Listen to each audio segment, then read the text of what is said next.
First the train from London to Liverpool, then a short trip to the docks where I boarded the ferry to Dublin, then the long train ride through Ireland to Belfast. Not a bad ride, but excruciatingly long. Check-in at the guest house in the town proper, quick supper, quick sleep, quick breakfast, and a hop on the local train here to the Holland and Wolff shipyard. Fortunately, it was punctual. I was worried about being tardy for being 3 hours early.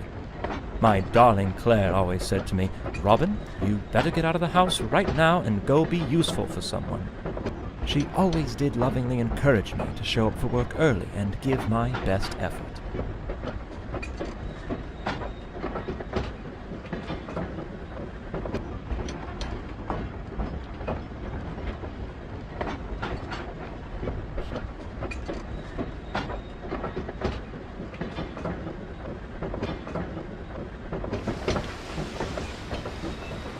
Titanic is likely no different from the Olympic.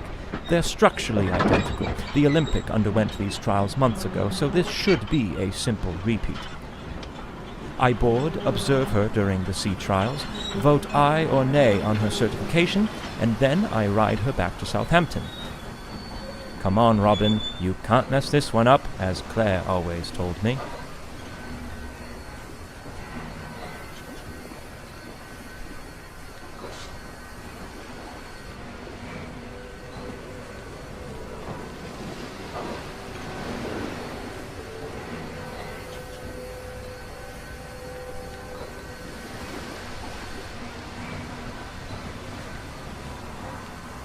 Let's look at the positive. The weather broke, and now I've been given the opportunity to board the Titanic advance of the trials. This gives me a bit of time to really admire the beauty of the ship before I have to scrutinize every last aspect of her functionality.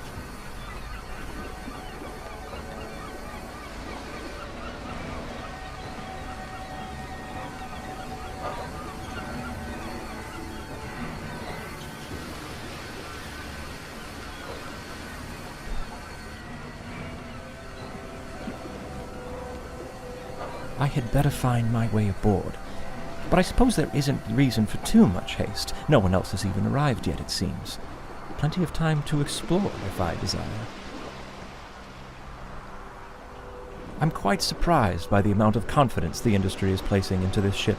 She's not even certified yet, and her first ticketed voyage is just a week from now. No room for failure on these trials, I suppose. It's like getting dressed up for a date when you haven't even begun your courtship yet. How do you know if you'll be rejected or not? I learned that one the hard way.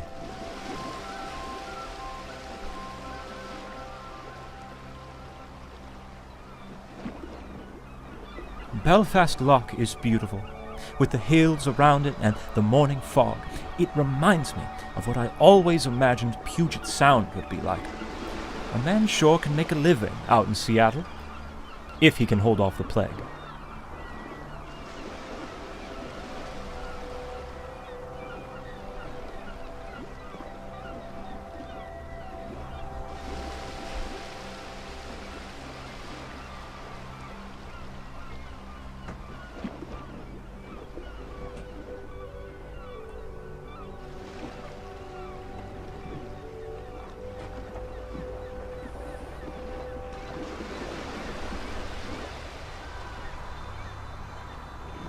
I see they're doing all they can to extend my travel time. How do I find my way through this mess?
You just can't beat that train carriage arrangement. It really stretched my cognitive abilities. People simply aren't stimulated enough these days. Claire tells me that every night.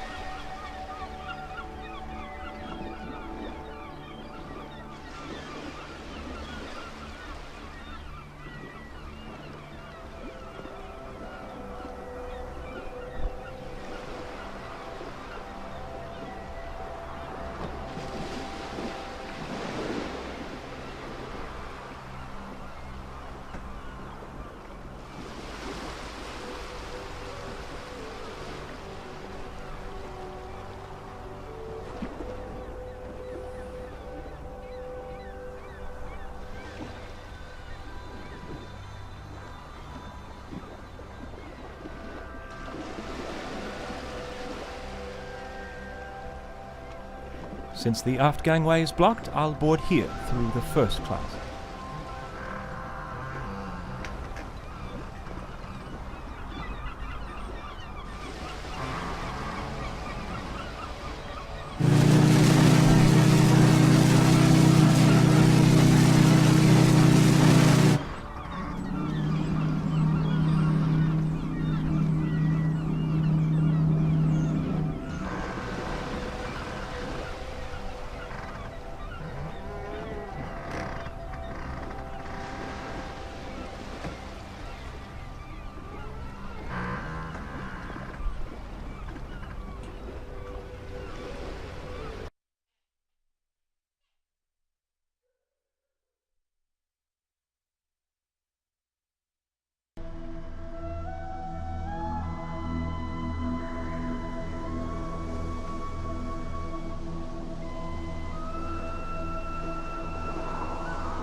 Most first-class spaces should be accessible at the moment, but I may be able to venture down to third class for a spell through Scotland Road on E-Deck.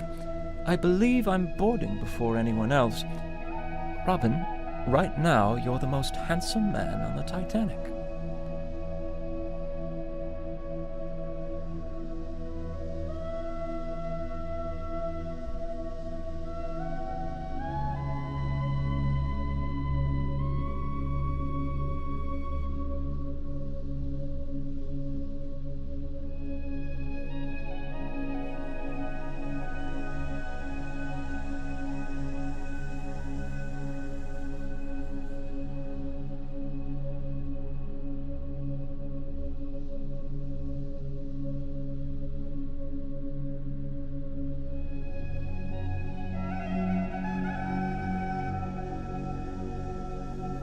I especially commend them for modifying the bulkhead. I never cared much for what was on the Olympic.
This is glorious. You can near well see half the length of the ship in this corridor.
Oh dear, the door is open. Perhaps I'm not supposed to look in here, but I can't pass up this opportunity for a little adventure. Oh, if Claire were here now to see me being so daring. It's quite hot here. Where are the workers, though? Well, I suppose they're likely firing up the other boiler rooms.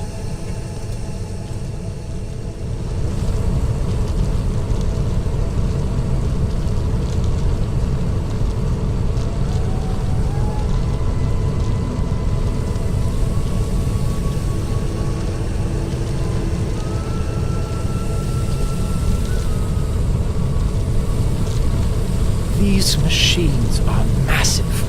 29 on board, propelling the ship through the water like an untamed beast. I anxiously await their performance during the sea trials shortly. Finally free and not held back from anything. No Mr. Tundry in sight. Just freedom.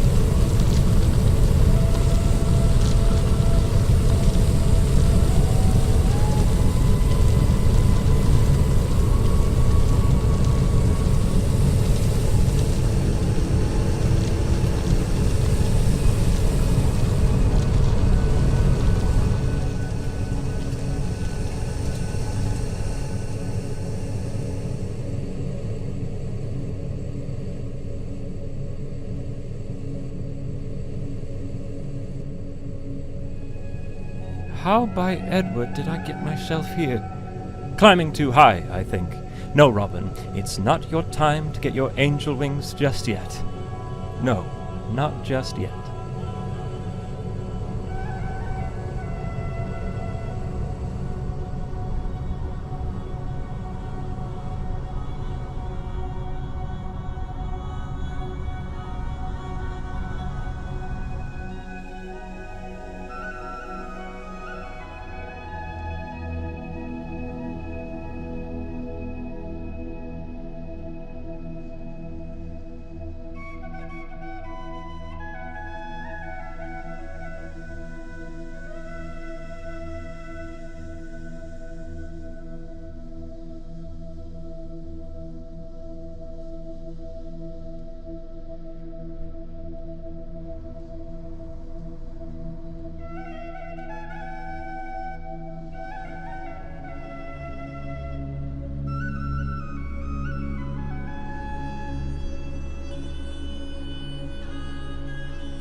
I'd hate to be quartered back here in such a cramped cubby, the walls bearing down on you like all the troubles, hopes, and deepest desires you dare not dwell upon.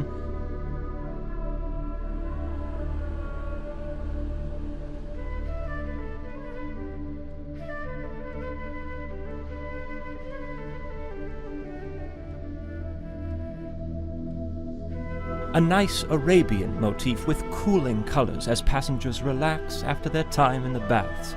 But what a poor state these workers left it in.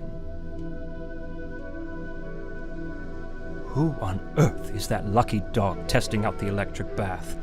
And I believe I see a sliver of the plunge bath as well.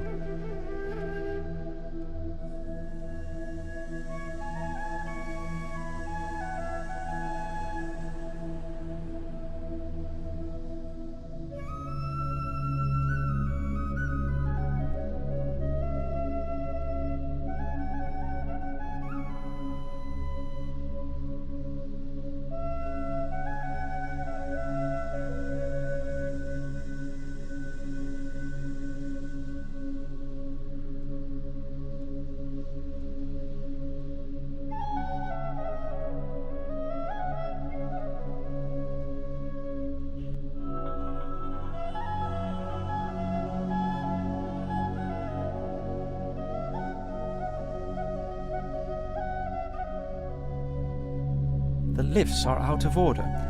That's fine. Real men don't take lifts. Lifts are for women, Claire says. Robin, take the long way up.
love the wood detailing here.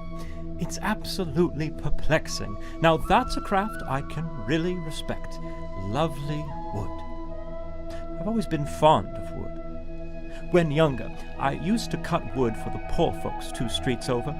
My neighbors started calling me Robin Wood. They always laughed, but I don't know why. I wore that title proudly.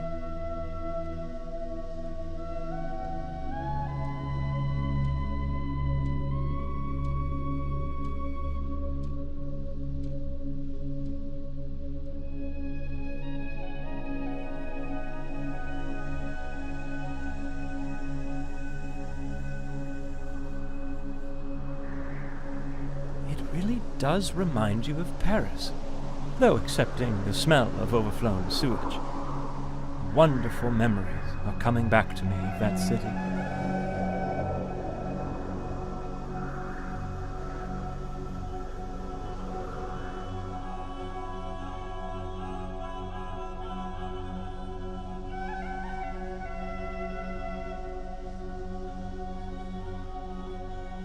Odd that this room would have its tables already set.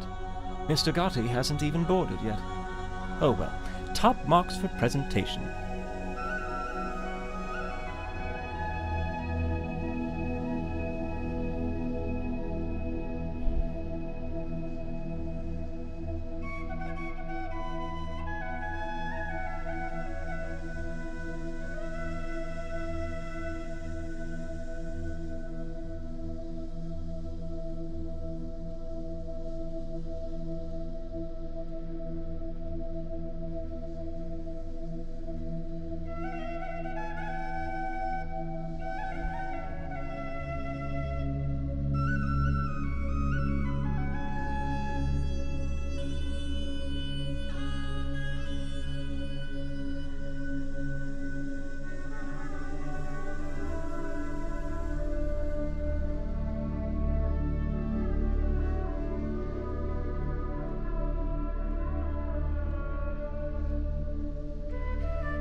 What a fine accommodation for the unwinding of the gentlemanly sort after a long day at sea. If only it were open now, and there were men in there to socialize with,